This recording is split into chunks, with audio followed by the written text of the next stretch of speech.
Okay, welcome back to the Black Carnivore podcast. I am so excited to have today's guest. We have the author of the book, The Sacred Cow, which I know many of you have read.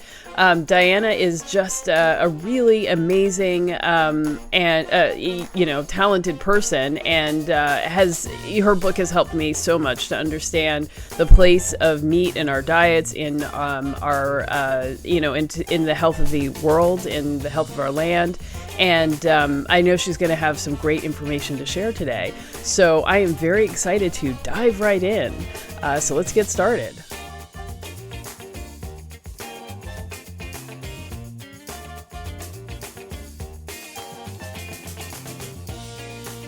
So Diana, why don't you tell me, I'd love to know first, how you came to write this book. And then I'd love it if we could just dive right in and start talking about red meat. Is it good? Is it bad? Is it okay for us to eat? Is it okay for the environment?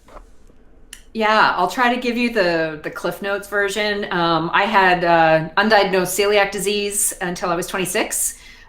Still had crazy blood sugar issues even once I went to a gluten-free diet. Discovered a paleo diet, changed my career, became a dietitian. But all the while, I have spent the last 18 years of my life living on a working farm.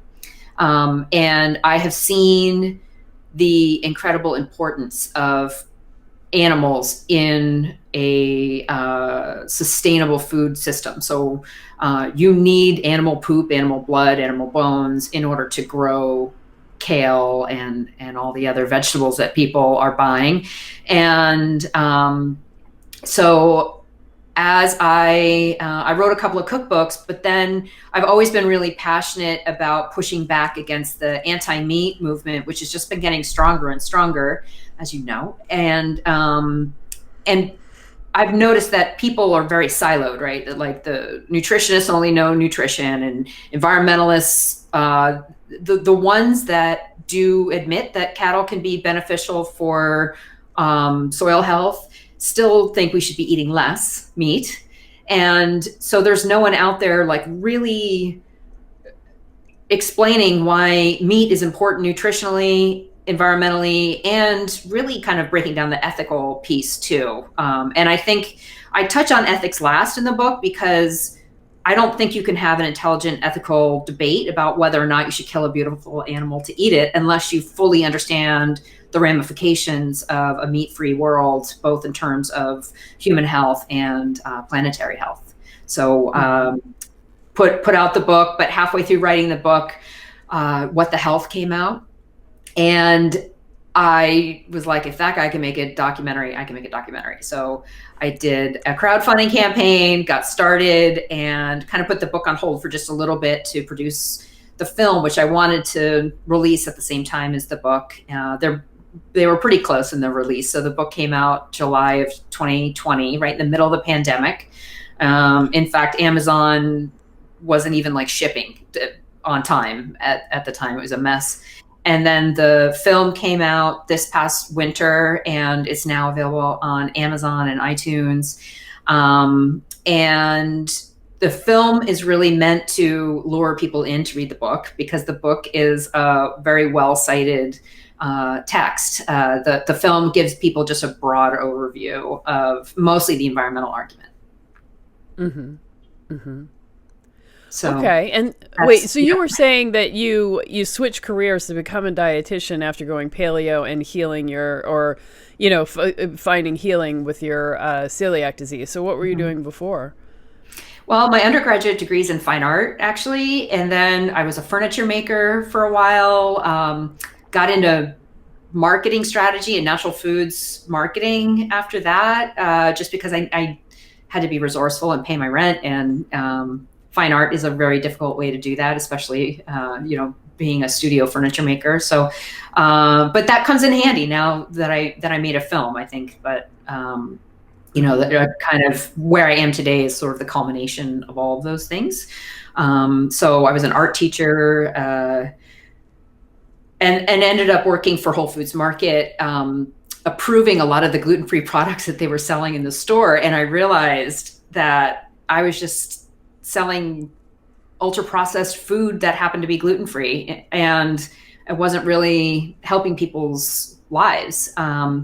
And when I went paleo and really pulled out the ultra processed foods and mostly carbs, I couldn't believe it. Like my life went from like black and white to color. Like I wasn't addicted to food anymore. I mean, it was really eye-opening for me. I'd say I'm not totally carnivore, but I believe that it can be an amazing tool. I have some of my nutrition clients. So I take insurance. I'm a licensed dietitian. I do have a few of my clients on a carnivore diet. I've seen amazing results from it. And I don't necessarily do it with everyone, but I do advocate for way upping your protein and then just pulling in vegetables as tolerated.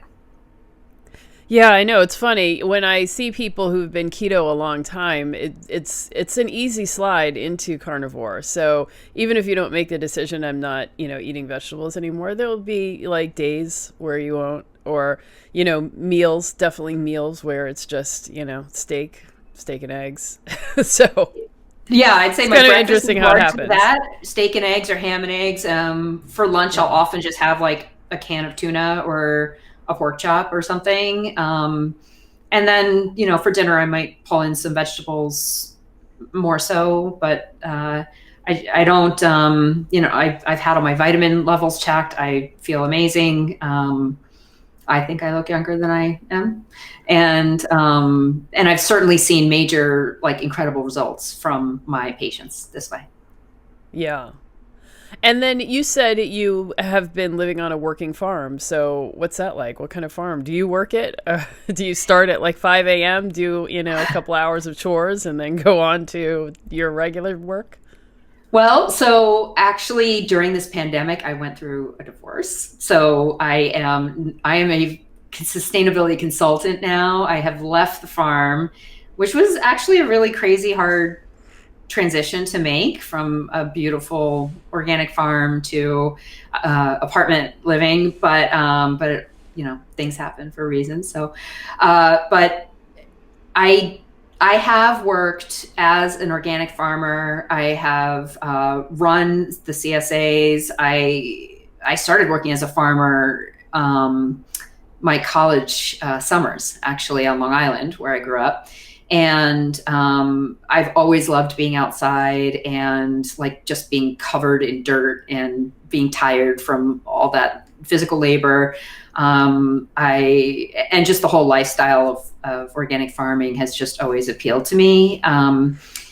I got to see much bigger scale ranches during the filming of Sacred Cow, which was really amazing. Like going to Chihuahua, Mexico and visiting that ranch was like life-changing. It was so amazing. And then this past winter, I went down to White Oak Pastures in Georgia and dropped my son off actually for a little bit to work with Will Harris.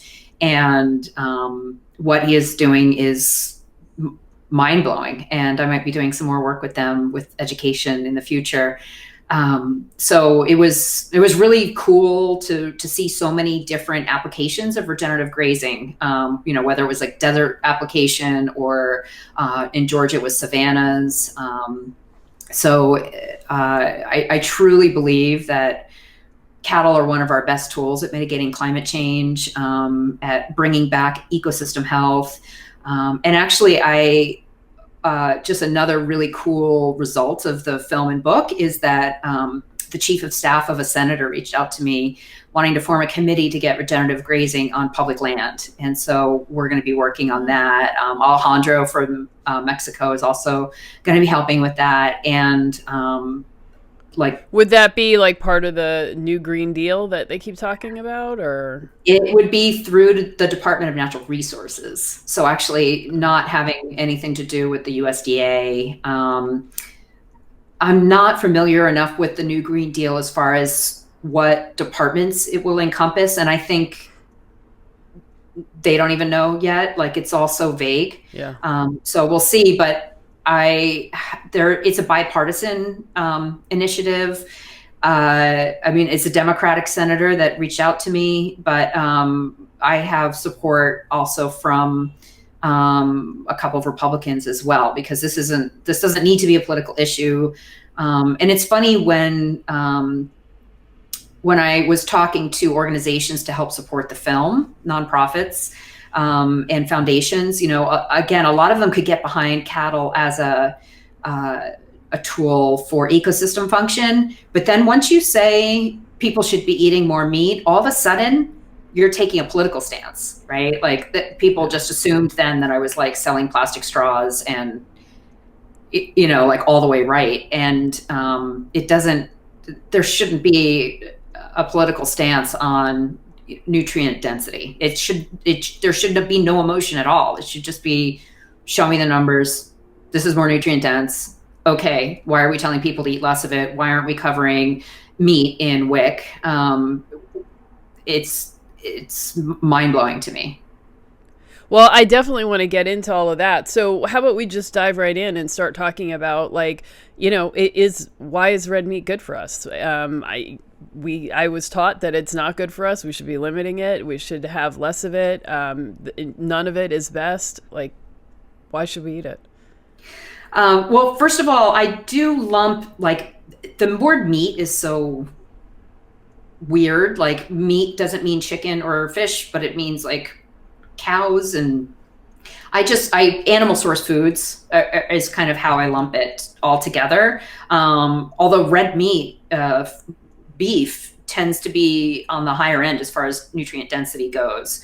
But people think, oh my gosh, I have to eat all this meat. I hate steak. And I'm like, well, then eat fish, or like, it doesn't matter.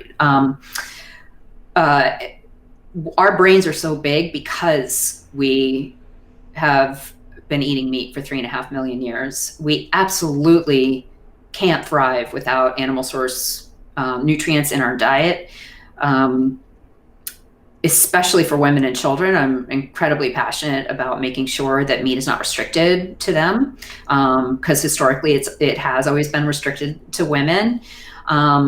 We know the only randomized controlled trial that looked at meat versus less meat in a diet was done in Kenya, and it was on school children. So one group got a meat supplement to their normal diet, one group got extra calories, and one group got dairy. And the meat group outperformed all the other groups, of course, in academics, athletic performance, and behavior. Those were the three measures that they were looking at. And interestingly, the next group wasn't the milk group. It was the extra calories group, largely from vegetable oil. I find that really interesting because dairy is being supplemented, especially in many countries in Africa, with the school lunches, thinking, well, that'll be fine because it's just an animal source product, and we'll just give them a little bit of milk. And the thing is dairy inhibits iron absorption. So if you're giving a growing child who's not getting enough animal source foods, dairy, as their only protein source or their largest animal source input, you could end up with a child that's actually sicker than if you had just given them extra calories. And so I think nobody's really talking about that. We've got really bad malnutrition going on, especially in India right now. The government is actually restricting meat in the schools. So that's what's happening internationally. In America, and you and I talked about this on my podcast, we've got overweight, overfed yet undernourished people who could also benefit from more meat in their diets. When I increase the animal source proteins in someone's diet, if I were to do nothing else, they would still do better because it's so satiating. Protein is the most satiating macronutrient. And people just will naturally eat less of everything else if you're satisfying their hunger and also giving them the right nutrients, because we're craving things out of hunger, but we're also craving things out of nutrient deficiencies. So like someone who's low in magnesium might crave chocolate, but it's really, they need the magnesium. That's why kids eat lead paint, because they and so increasing animal source foods can only benefit just about every single person. And it's really a shame that it's gotten such a I don't know, red stamp on it as an evil food, and that's why coming does in it? different directions. I mean, why do people think that? Because I do remember. I mean, when I was a kid, we talked about red meat as like it was good for growing boys and strong people, and it was for people who like weightlift or do a lot of exercise. So it had the reputation of being strong, if anything. I don't know if people talked about nutrient dense at the time, but like important for good health, I should say. Yeah. In the 70s as kids, we hadn't hit that low fat era yet, but then, McGovern had a heart attack, and Ansel Keys came out saying that saturated fat was so bad. And people automatically think saturated fat, red meat. Like that's just, so when they say we need to eat less saturated fat, what they really mean is we need to be eating less red meat. So we've got that as the beginning of the vilification. And we learned that, maybe butter isn't so bad, and that they were just replacing calories with sugar. Margarine is actually an ultra processed junk food. But today, Beyond Burger and Impossible Foods has really taken over where I can't believe it's not butter was. And the problem is it's worse than butter ever could have been, because not only is it going to kill you because it's a saturated fat, even though we know that's ridiculous, but it's also cow farts are destroying the planet, and it's wrong to kill beautiful animals. And so we've got pressure from Hollywood. We've got pressure from environmental groups who are twisting the data incorrectly. And, people are really confused. Climate change is a really big issue. Nutrition and our failing health is a really big issue. And for all of these complicated issues, there's always a simple and incorrect answer, which is or we're necessarily eating too much meat, and everything in moderation. Wasn't there a study saying that saturated fat there wasn't any scientific support for a limit on saturated fat? And did the U.S. government now lift the cap on how much saturated fat we're recommended to eat? They lifted the cap on cholesterol, and I don't know where the latest dietary guidelines stand on saturated fat. I know in the previous ones they had been talking about it, but they still kept a cap on it. And I know the new ones, I couldn't tell you where that is. I'd be surprised if they lifted the cap on saturated fat, but okay, I'd have to double check. And wasn't there some like a meta-analysis of all these different studies about saturated fat that they ultimately came to the conclusion there wasn't support for concern about saturated fat? And there's been meta-analysis also on the studies against red meat. And the problem, and showing there's absolutely no benefit at all in being a vegetarian or vegan. And I also have a lot of studies that show all the nutrient challenges that vegans have, and bone breaks. And that's all in the book too. That's all in the book. And I mean, the biggest thing is that nutrition is really hard to measure on a population level. And so, when you compare a typical vegetarian to a typical meat eater, your typical meat eater is like Joe Sixpack, eating hot dogs and drinking tons of beer and likely not exercising. So when you adjust it for all those confounding factors, and really look at, people of the same lifestyle, eating fresh fruits and vegetables, maybe, the ones that are doing the yoga, just, okay, you do yoga and eat meat, you do yoga and don't eat meat. It's like the same thing. They're similar outcomes. And so there's no benefit at all. I can only see harm as a dietitian. I mean, all you have to do is enter the foods into a nutrient analyzer, and I don't see how you can get the same nutrition from animal source foods staying within your calorie limit. And that needs to be taken into consideration too. And I also think, when it comes to the environmental case, we need to be talking about like, what's the environmental impact of diabetes, of kidney failure, of amputations, because those are real world outcomes of an ultra processed diet that is currently the most fashionable diet to be eating right now. Absolutely. So before, I would like to talk more about that, but before we do, the other thing that I heard a lot growing up was that, red meat, especially beef, is full of hormones and chemicals, or, pork is not clean, and it's, got lots of like parasites and all of that. So was there a time when that was true? I know, in high school, I read, what was that book by Upton Sinclair? It was Animal about Farm? No, that was also an interesting book, but totally completely different. No, he wrote a book about the slaughterhouses in Chicago, and yeah, and I read that, and I was like, that's it, I'm not eating meat again. And then the next day they served burgers at school, and I was like, oh, yum. But later on, but that stuck with me. And so I always sort of had this feeling that meat was dirty, or there was a problem with it, or people get sick from it, although these last couple of years with all of these people getting sick and dying from lettuce, I was like, I don't know. Right. All food is dangerous. So when it comes to meat, you're way more likely to get sick from salmonella in chicken than E. coli in beef.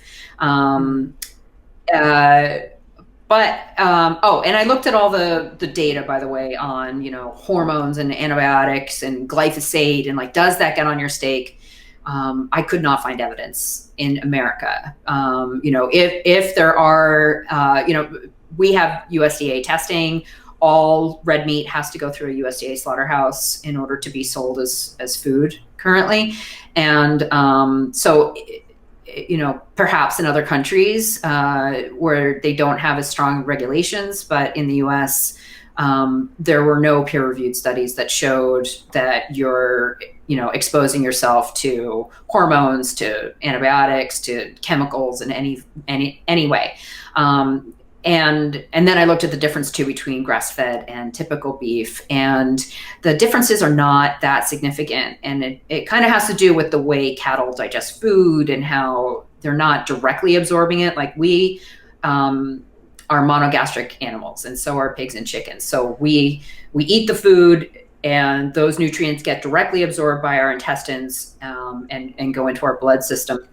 With cattle and other ruminant animals, they're not actually directly digesting the food that they're eating. Their bacteria is, and their bacteria is then basically feeding the cow. So it's like the bacteria. The first time I heard that, I thought, that's so cool. They're essentially on a high-fat diet, eating the waste of the bacteria. They're on keto, just like us.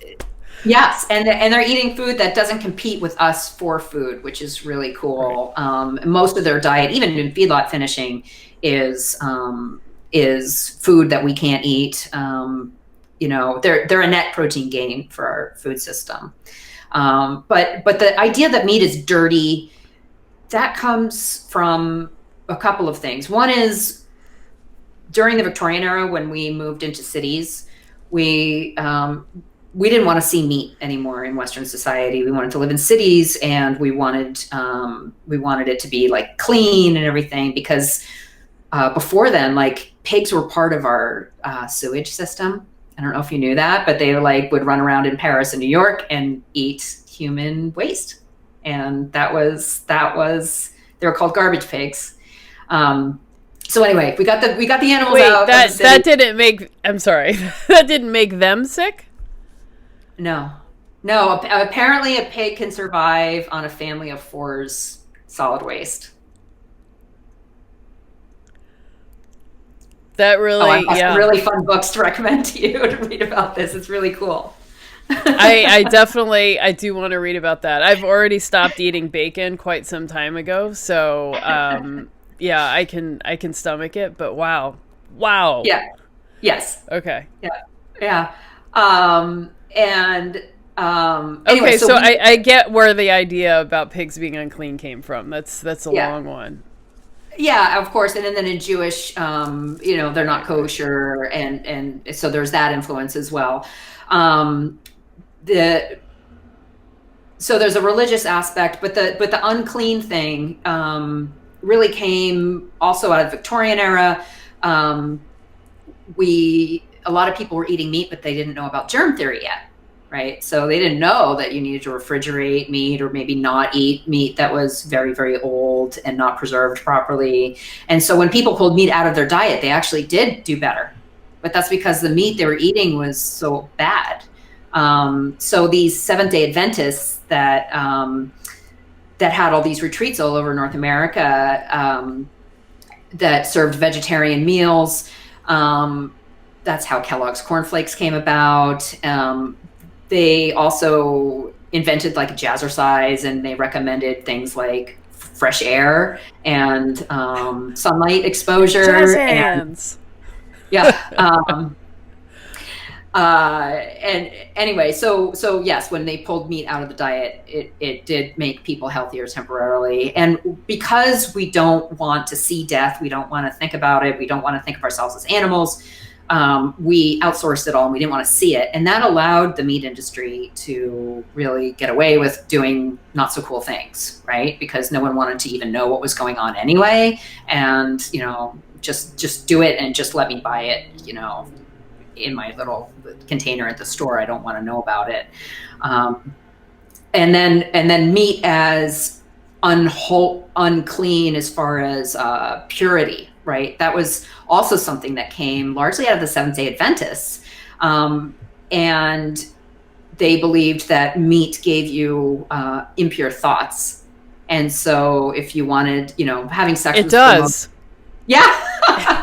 But, well, yeah, someone who's anemic is probably not going to have the sex drive of someone who, is well fed and nourished and is getting enough protein, right? Right. So they noticed if we pulled meat out that the sexual urges and especially masturbation went down, which is also why Kellogg's cornflakes were invented. So that it was basically a cure for masturbation. And so it was really seen more as unholy and dirty than like animals shouldn't be killed. That didn't come into play until much later. But then it also became part of the Seventh-day Adventist agenda against meat. And interestingly, the profession of dietetics was started by Seventh-day Adventists, and so was nursing. And even to this day, the official position paper on vegan and vegetarian diets by the Academy of Nutrition and Dietetics was written by vegetarians and vegans. So that was not disclosed. But of course, it's ridiculous that a well-planned vegan diet can be appropriate for all stages of life. I mean, the FDA won't even approve a vegan baby formula. In many other countries, they don't recommend vegan diets for children, adolescents, babies, lactating women, and pregnant women, or elderly people. But if you can get all your protein, let's say from a protein powder like pea protein, like why is that not good enough if you're like going to be vegetarian or vegan, or is it equivalent? It's not equivalent because protein isn't just protein. We need amino acids, and animal source foods give us the proper amino acids that we need, and plant source foods are lacking in the proper amino acids that we need in order to build muscle, especially. So some plant foods, if you combine them with others, might make up a complete protein as far as having like some of the amino acids, but they won't have it in the same power. It's not as bioavailable. There's a lot of people that have genetic reasons why they would not do well on a vegan diet. So for example, beta carotene is the form of vitamin A that you find in a sweet potato or pumpkin. That's what makes it orange. Humans actually can't. Oh, did I just cut out? Yeah. So wait, sorry. It's beta carotene is what makes it orange. Yes. We need to convert that beta carotene to vitamin A, which is the active form. 45% of all people can't do that efficiently. They have a gene that makes it so that they can't. And there's many other genes that make it so that you would do much better getting your essential fatty acids from fish versus flax, things like that. And so some people appear to do okay for a period of time on a vegan diet, but I've always just found that a vegan diet plus meat is way more nutrient dense than a vegan diet. Yeah, vegan plus meat, sure. Okay. So, let's see. I had a couple of other questions. So is it possible to, compose a healthy diet that is only fish? I mean, assuming you have a ton of money to spend. Right. On that. I mean, people say, oh, beef is expensive, but fish is outrageously expensive. Yeah. Are you saying only fish, no plant source foods at all? Oh, no, plant source foods and fish, like a pescatarian. Pescatarian. Mm-hmm. So the funny thing about that is, yeah, but that's omnivore. Like that's no fine if you prefer fish over beef, eat fish. Fish is really nutrient dense, especially oysters and shellfish. I try to eat as many oysters as I can. That's fine. You're not going to miss anything. It would be very expensive, but it's fine. But the reality is most people don't do that. I mean, what most people do is salmon, maybe a can of tuna, and maybe an occasional chicken breast. So that form of omnivore diet. Yeah. Yeah, you're not probably getting enough iron on that diet. It's actually really hard to even get enough iron if you're just doing muscle from cattle and not getting any organ meat. So when I really, I always encourage people to just enter everything into Chronometer and just look, because Chronometer will list all the other nutrients that you may or may not be getting, and you can see like, oh wow, I'm never getting selenium, for example. That would be hard on an all seafood diet to not get selenium, but iron was something that I realized I was not getting enough of, and I some days would eat red meat 3 times a day. Mm-hmm. So. Wow, how do you not get enough iron eating red meat every day? So steak actually doesn't have as much iron as we think it does. It's still more bioavailable than the iron you would find in plant source foods like spinach. But I started taking, I just can't deal with organ meats personally. Like I didn't grow up I grew up eating Pop-Tarts. So like, I don't know, the taste of liver just really grosses me out. But I do take desiccated liver capsules just to get those nutrients in the liver, because I wasn't getting the iron that I needed just from red meat. Okay. But then there's other people. I mean, maybe the RDA is wrong too, right? Like we don't really know. There's not a lot of really strong science behind those RDAs. Sean Baker seems to be doing fine. Other people don't seem to have the nutrient deficiencies that you might expect. So, whether or not we might need them for carb digestion or for other reasons, there's still a lot we don't know about nutrition. Yeah.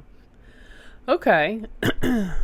Well, so, and is it possible to do vegan keto? Walter Willett seems to think so. When I went and interviewed him, actually plastered all over the walls of the Harvard School of Public Health was basically vegan keto studies.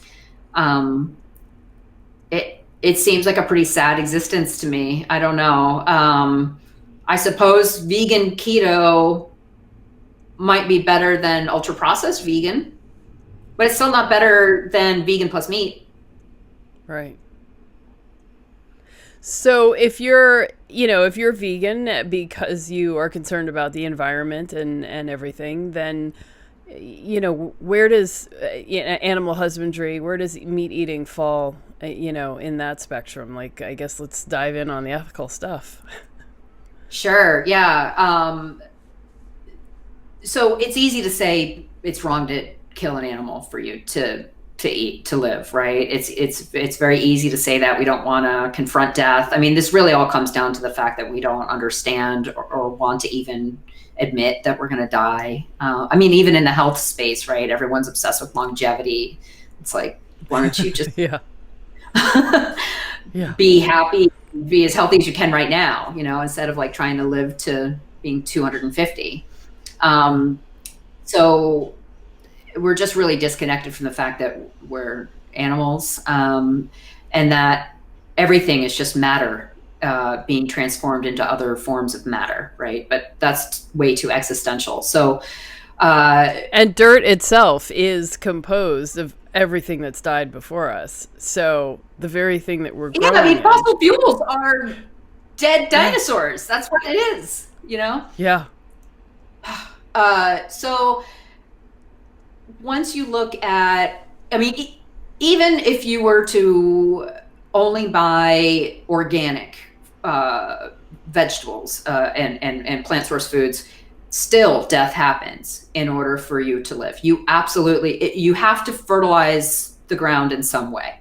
So you can either use chemicals, which are from fossil fuels, which are dead animals, or you can directly use dead animals. So, on the organic farm where I lived, it was just directly dead animals. And if we had an animal that died that we didn't bring to a slaughterhouse, that would go into the compost pile, and we'd see like some jawbone, in the kale patch or whatever breaking down. And it's really cool. They need, that's how calcium gets into the kale. So once we can admit that death happens, then we have to talk about what kind of death are we going to be responsible for? Like, if I'm responsible for death, do I, one cow can produce 500 pounds of meat. So according to this idea that is called the principle of least harm, if one regenerative cow can produce 500 pounds of meat and actually increase ecosystem function, allowing better soil health, attracting more wild insects and pollinators and birds, and keeping the rivers clean through better filtration, all of that, then that's the death that I want to be part of, right? And not the death that is actually destroying our ecosystems and killing soil health and polluting rivers and creating dead zones in,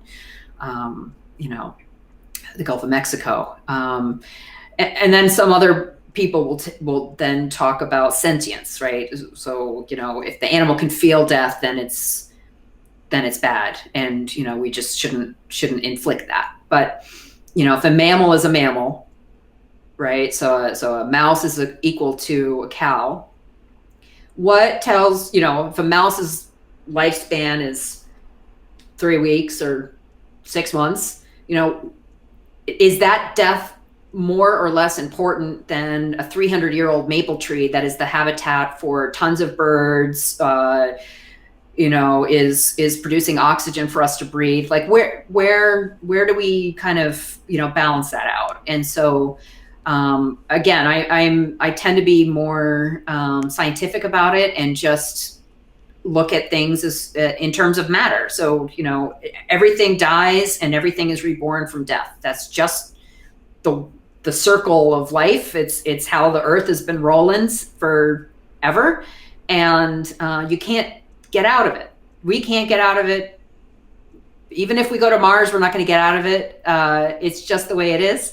And so we should be focusing on agriculture practices that actually are improving the soil, and that absolutely has to incorporate grazing animals on, because most of our agriculture land is only suitable for grazing and not cropping. And a lot of people don't know that. Mm-hmm. What does that mean for those of us in the city? Yes. So, when you're flying over the US and you look down, you see those squares and circles of corn or wheat or soy. if you look at the overall landmass on Earth, that's not in ice or mountainous terrain. Of the land we can grow food on, about 2/3 of that land is actually only suitable to grazing because it's either too hilly, too rocky, the soil's too poor, though there's not enough moisture in the ground. And so we can only crop on basically, land that's like our breadbasket. It has to be totally flat, have decent soil health. And so, the Midwest was built on bison poop.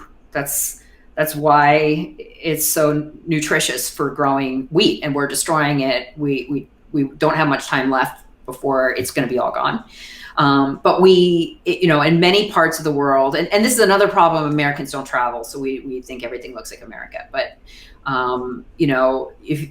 if you think about Mongolia and the herding people in Mongolia, they can't grow corn and wheat and soy burgers. They are herding with their animals, moving, picking up their yurt, moving again, because there's not enough vegetation to feed their animals on a regular basis, and you certainly couldn't crop it. But they can drink the milk and occasionally eat some meat and turn some of that milk into cheese. The Inuit lived largely on seal, so there's a lot of different animal source foods that we can be eating. It doesn't have to be cattle for everyone. People have said, well, you can't possibly feed the world this way, and not, we don't have enough land for all this grass-fed beef. And, in the US, I did the math, and it does look like we do have the land to grass finish all of our cattle, in the way that I advocate this regenerative form where you're rotating them very frequently. But the solution in Peru might be guinea pigs, because they have, animal source foods just don't have to be cattle, is all I'm trying to say. It should be region specific, culturally appropriate food. We actually, on the farm, we have a lot of interns that come from the Sacred Valley in Peru, where they don't have a lot of refrigeration. So what are they going to do with 500 pounds of cow if you don't have a refrigerator? So a guinea pig is one meal on a stick. They love it. They thrive there. And that's how they get their nutrition. So it doesn't have to be necessarily steak for all. It can be seafood in one area. It can be lots of different animal source foods, maybe goats or camels in a more arid area, things like that. Mm-hmm. Yeah. Okay. Who am I to to judge what one should have? So, I had a question. I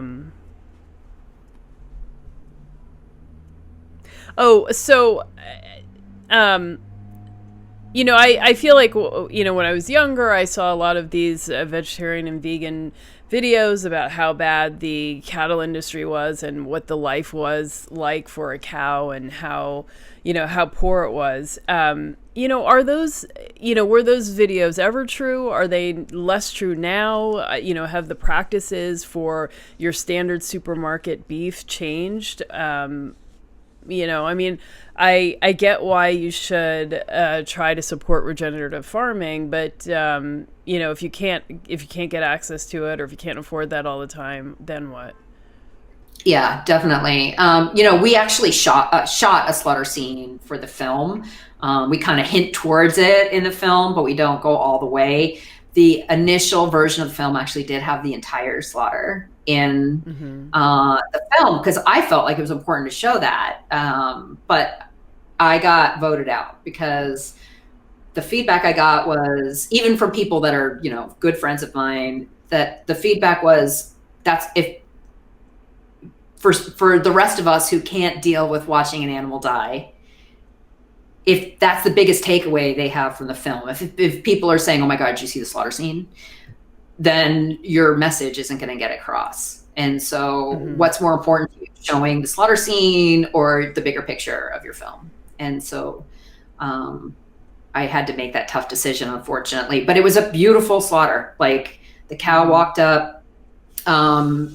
So in all slaughterhouses, when it comes to large animals, this is not the case with chickens, but when it comes to large animals, they have to be rendered unconscious before they're actually slaughtered. You can't just go slaughter, like cut the throat of an animal, unless it's halal or kosher, which that's a very small percentage.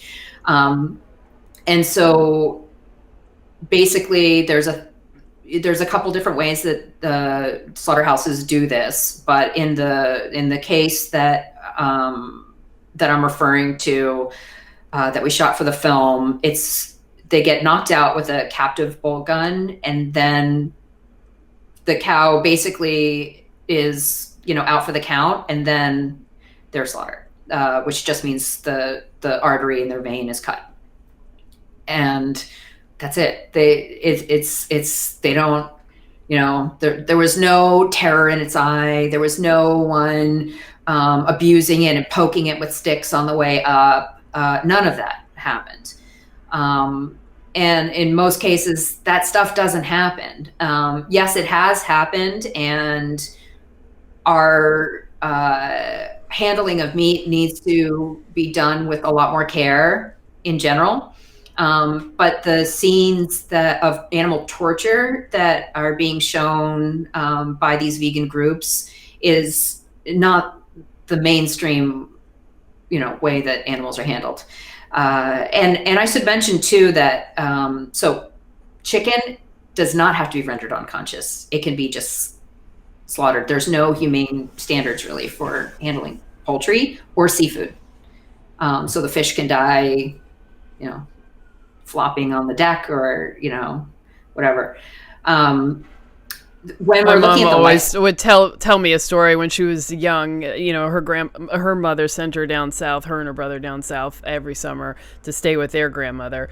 And, it was very rural and in South Carolina. So grandma would, cook a chicken every Sunday night, and she would slaughter it and, in the yard.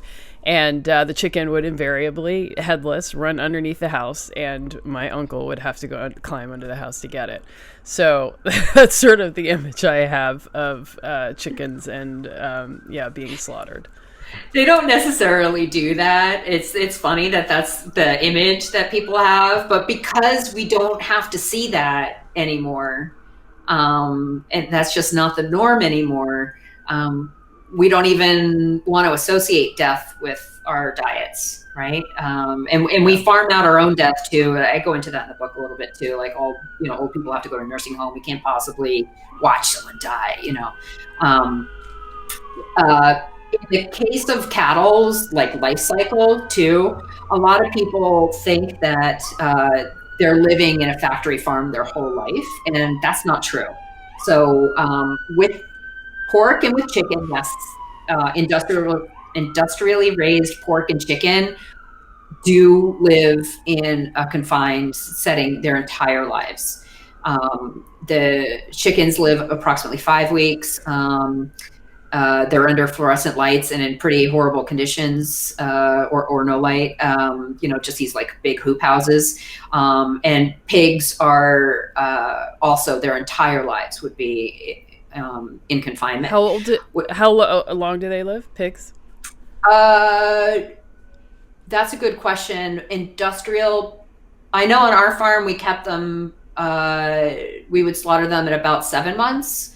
I'm not sure I thought, wow, I guess I was imagining years. So 7 months is no. Not... You don't want to be feeding an animal. Farmers want to get their return on investment as soon as possible. They want to cash in as soon as possible. Yeah. But in the case of those chickens, they're going to die anyway if you don't kill them at 5 weeks. Because we have bred them to be so heavy in breast meat that they're so weak as a species that they will die of a heart attack if you don't kill them first. They're just really... Wow, that sounds like us. Yeah. I mean, in a bad way. Yeah. Yeah, I know. I mean, it's the same thing. We're living in confinement, artificial lighting. We're eating a diet that is so far removed from a wild human's diet. I mean, we humans, you know, especially ones that live in a city, but those of us who live in a more rural setting are still largely captive, right? We're not doing anything even close to what is normal and natural for a human in the wild, right? Except for reproducing. That's pretty much as close to wild as you can get, right? And there's still trouble with that these days.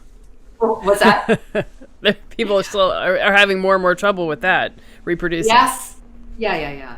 But I wanted to mention with, you know, so we talked about how all beef is nutrient dense, and certainly environmentally there are benefits to the regenerative practices that I talk about. But even in the feedlot finished beef, those cattle start at a calf-cow operation with their moms. They're born, you know, in a pasture, largely then eating grass with their moms. And then they're either finished on a feedlot or they're finished on grass.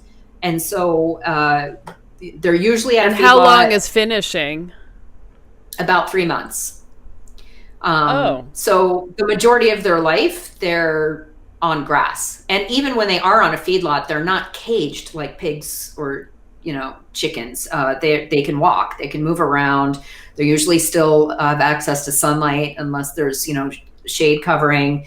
And their diet is not all grain. Their diet at a feedlot also includes many things that we have no other use for, that would go into a big pile and emit greenhouse gases as it broke down if we didn't turn it into protein. So things like the husks, the hulls from the pea protein industry. You know, what are you going to do with the rest of that bean? You know, you can feed it to a cow and you can turn it into protein. The ethanol industry has a lot of waste. So when we make ethanol out of corn, the rest of the corn can be chopped up and fed to a cow. And there's other ranchers who even graze cattle, like once they've harvested a wheat field or harvested a corn field, and there's still remnants there, they call it crop residue. You can run cattle or other grazing animals through that field and clean it up while you're making protein.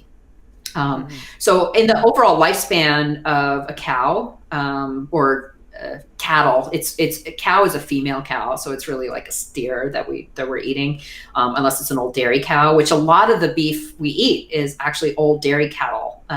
Like about, I believe it's 50% of the ground beef on the market is dairy cattle that have already had a use, and then we're gonna, you know, recycle it into the next form of food.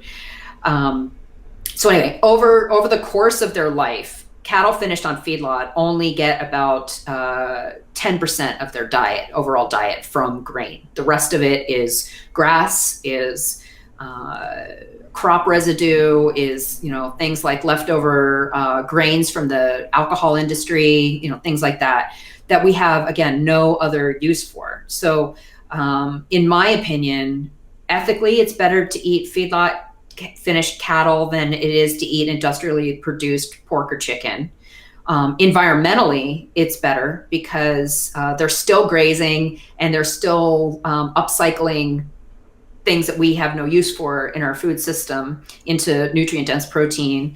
And nutritionally, cattle, steak is about 30% more nutrient-dense than chicken. And it's more nutrient-dense than pork. So, you know, fish in general tends to be a little higher in nutrient density than beef, but there's all kinds of sustainability issues with the seafood industry. A lot of people don't like fish. It's way expensive to eat fish. So really, our cattle are where it's at. Red meat is where it's at.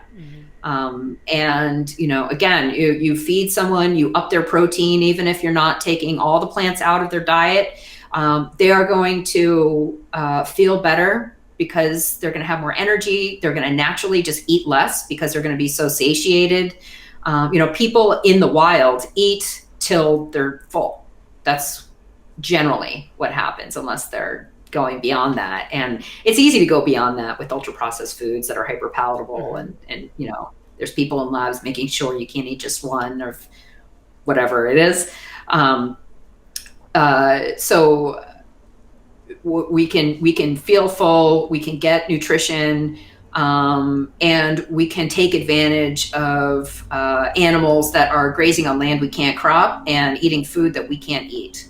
So that's why beef is amazing.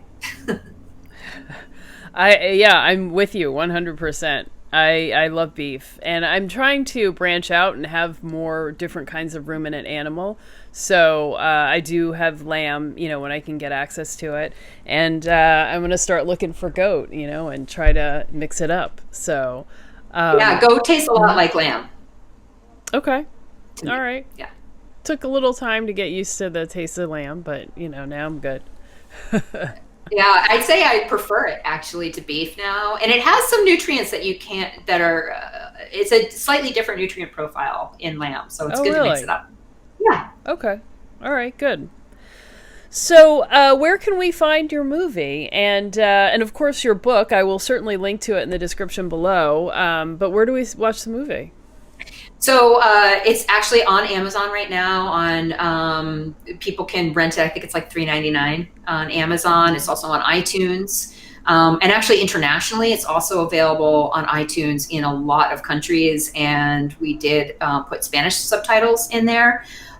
So the DVD has Spanish subtitles, and actually the DVD has a little bit of a commentary that I did with my producer James too. So that's a little perk of the DVD. And the book is on Amazon, and then I'm on Instagram at Sustainable Dish, which is how I met you.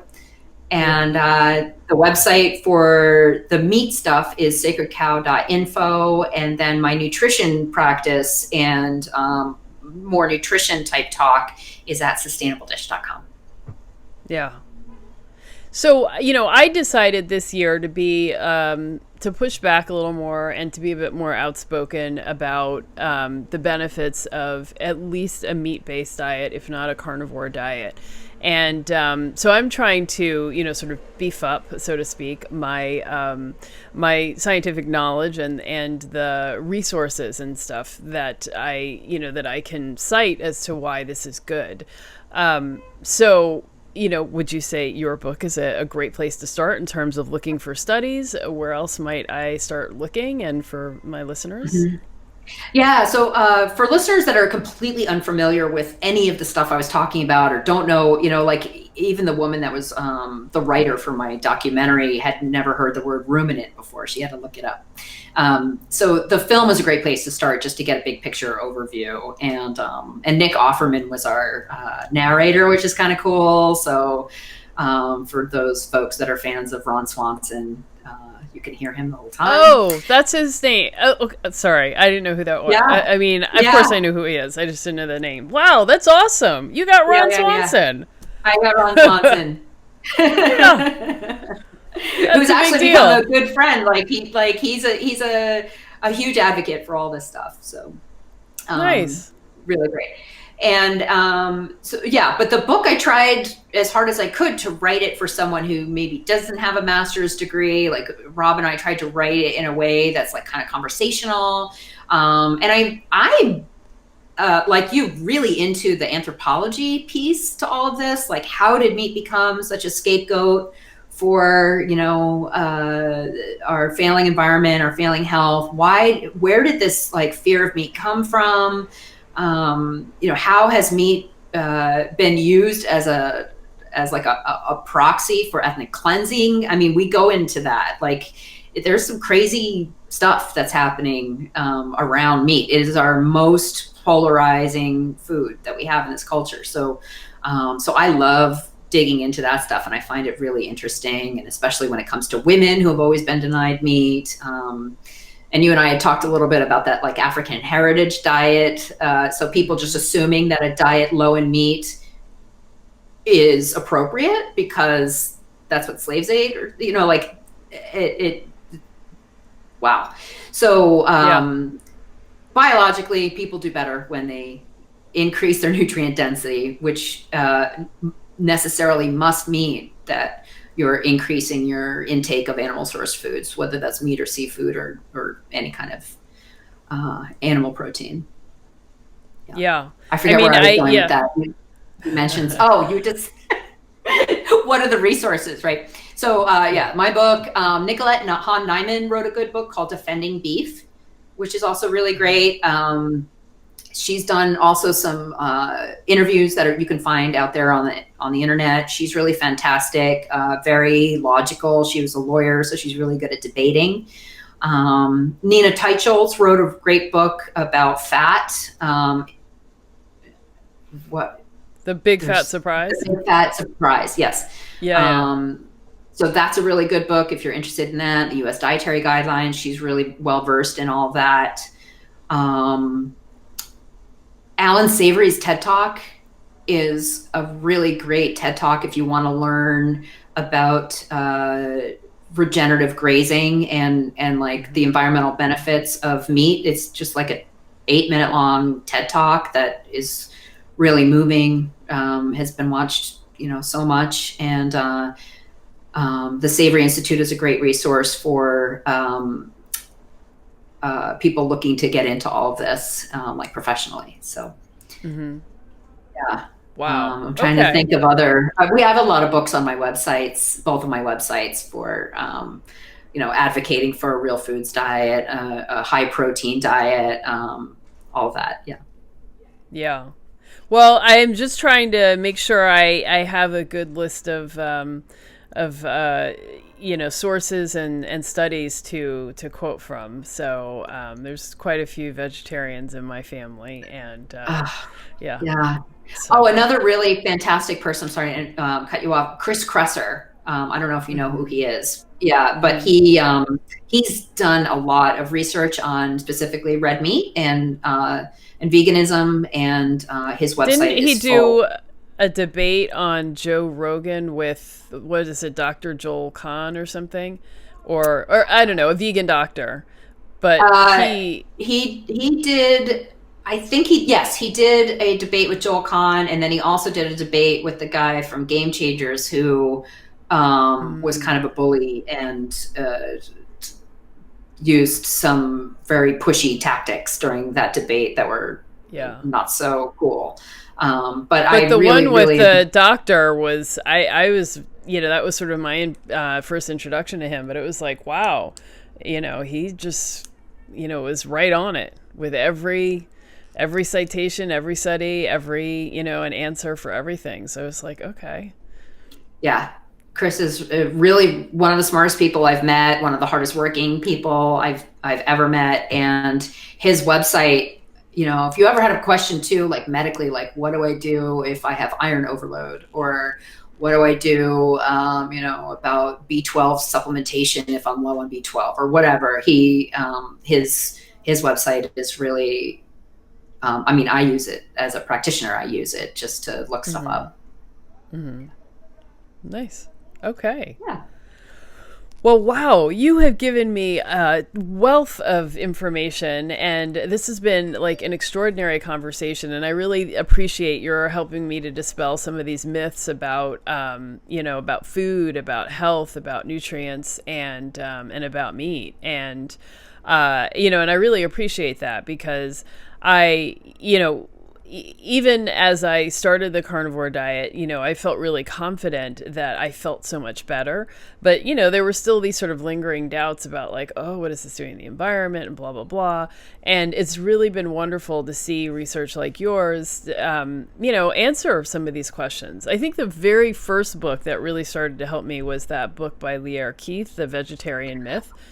Yeah. And that was like so eye-opening. And I was like, oh, like that's why I think some of these things, and it's not based in any kind of fact. So she would be I'm happy to make introductions for you to her.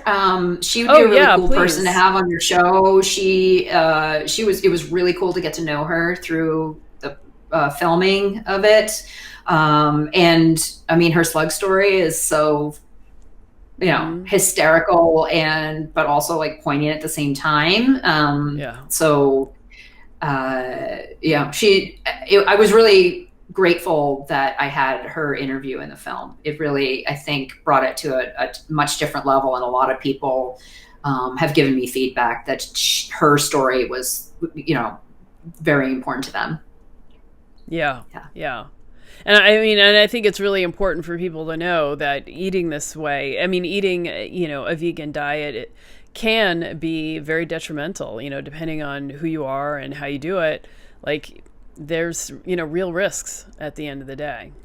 Mm-hmm. Yeah, definitely.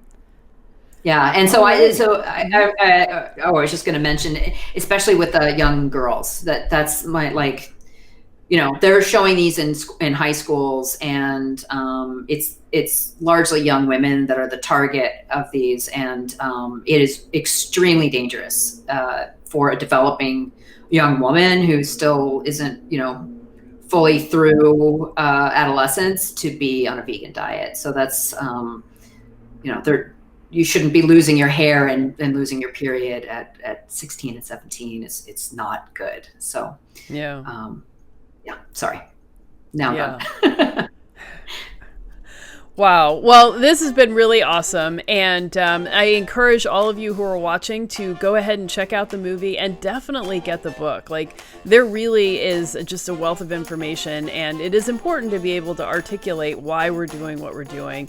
And, I know, like, in the beginning, as you do a carnivore diet, maybe you just kind of talk about it as an experiment or don't really share it with people. But, eventually people do notice. And it's helpful to have some information to back up what to be true based off of your lived experience. So I definitely encourage you to get this book, and I look forward to seeing you all again.